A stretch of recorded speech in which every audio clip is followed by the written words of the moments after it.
Hello दोस्तों, स्वागत है आपका आली मैथ्स में। दोस्तों आज की इस वीडियो में हम लोग बात करेंगे class 10th math NCERT chapter 6 triangle में एक्सरसाइज 6.2 का क्वेश्चन नंबर 6 डिस्कस करेंगे। तो चलिए क्वेश्चन नंबर 6 पढ़ते हैं, क्या बोलता है।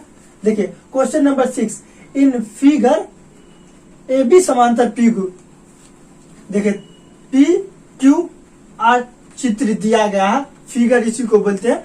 या चित्र में ए बी समांतर पी क्यू, ए बी समांतर P Q and A C समांतर पी आर, ए सी समांतर पी आर दिया गया है ये। देन तब सो दैट दिखाए कि बी सी समांतर क्यू आर, तब दिखाए कि बी सी समांतर क्यू आर साबित करना, प्रूफ। अब हम लोग प्रूफ पे आएंगे, प्रूफ पे। तो त्रिभुज अब हम लोग ले लिया त्रिभुज पी क्यू ओ, त्रिभुज पी क्यू ओ। तो पी क्यू ओ को हम लोग नीचे रख दिए हैं, इसलिए नीचे रख दिए हैं कि ताकि आपको एकदम आसानी से समझ में आए। त्रिभुज पी क्यू ओ में क्या दिया हुआ, त्रिभुज पी क्यू ए बी समांतर पी क्यू, ए बी समांतर पी क्यू गिवन दिया हुआ, गिवन दिया है। तथ्यांश पर में क्या बोलता है, किसी भी त्रिभुज में एक भुजा के समानांतर, देखिए एक भुजा पी क्यू, त्रिभुज पी क्यू ओ त्रिभुज है जिसमें पी क्यू के समांतर ए बी दिया गया। एक भुजा के समांतर रेखा खींची जाए तो ये दोनों रेखाओं को, ये दोनों साइड को एक ही अनुपात में विभाजित करता। कौन? A B. देखिए क्या होगा, ओ बी बट्टा बी क्यू, ओ ए बट्टा ए पी, ओ बी बट्टा B Q, B Q, O A बट्टा ए पी, ओ ए बट्टा ए पी। कहां से? By Thales theorem.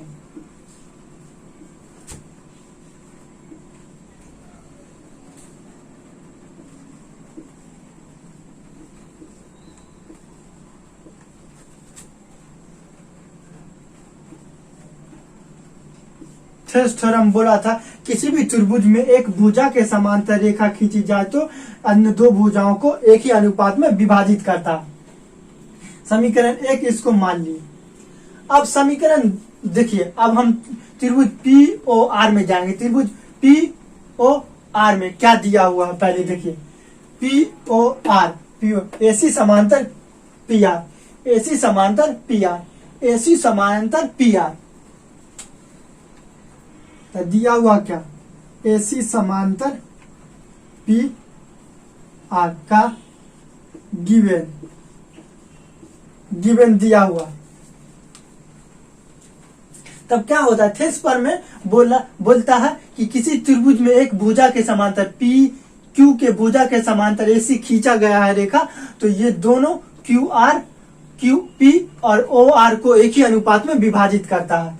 तो लिख दीजिए ओ ए बट्टा ए पी, ओ ए बट्टा ए पी बराबर ओ सी बट्टा सी आर, ओ सी बट्टा सी आर। कहां से? By Thales theorem.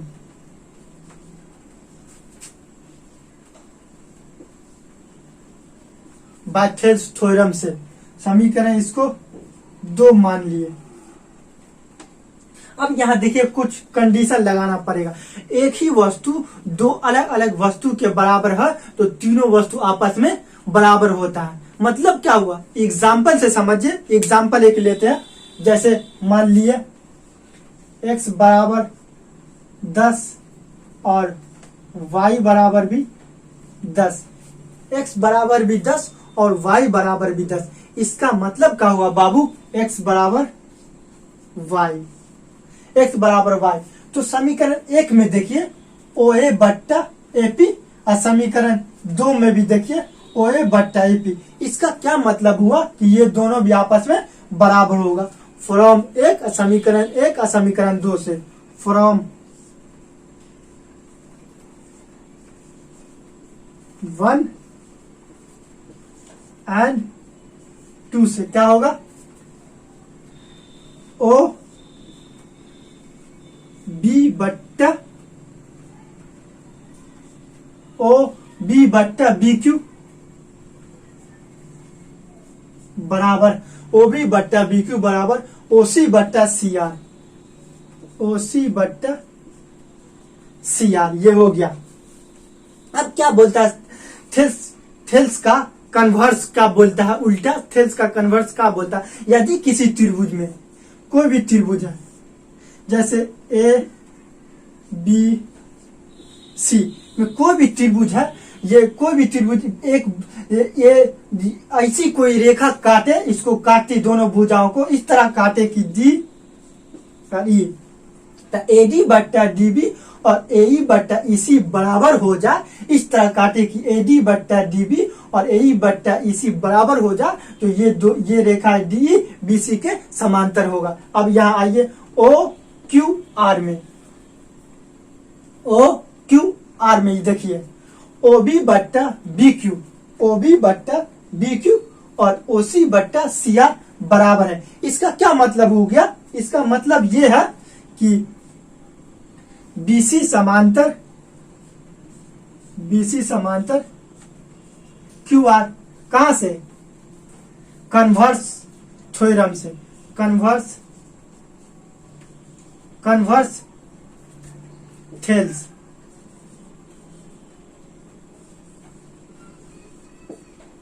Thales theorem का कन्वर्स बोलता है किसी भी त्रिभुज का ओ बी बट्टा बी क्यू और ओ सी बट्टा सी आर बराबर होगा तो बी सी समांतर क्यू आर होगा। इस तरह हम लोग यही तो हम लोग को साबित